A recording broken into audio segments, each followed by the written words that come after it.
C'est un véritable drame humain qui se déroule en ce moment en Méditerranée. Le navire affrété par l'ONG SOS Méditerranée, l'Aquarius, se dirige actuellement vers l'Espagne. À son bord, 630 migrants sauvés en mer dans la nuit de samedi à dimanche. L'ONG a livré ce matin ses dernières informations. L'Aquarius est reparti vers un port de débarquement pour les rescapés hier soir à 21 h, accompagné de 2 navires italiens, un navire des gardes-côtes et un navire de guerre italien.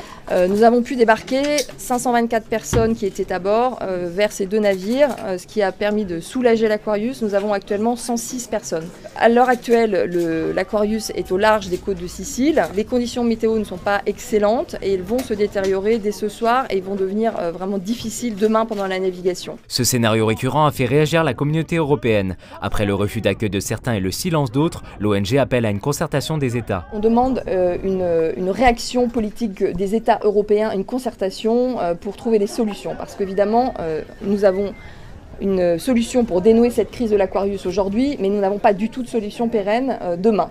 Nous allons reprendre nos opérations de sauvetage. Qu'est-ce qui va se passer? Est-ce qu'il faut en passer à chaque fois par le même scénario catastrophe? C'est inacceptable. Ça fait très longtemps que les gardes-côtes italiens sont les seuls à venir coordonner les sauvetages dans une zone qui ne dépend pas de leurs compétences. Ils ont été complètement isolés depuis des années, donc il est temps que l'Europe se mobilise aussi pour apporter des solutions partagées. Lassé de cette situation, SOS Méditerranée compte bien prolonger sa mission sur zone, mais requiert des décisions politiques satisfaisantes.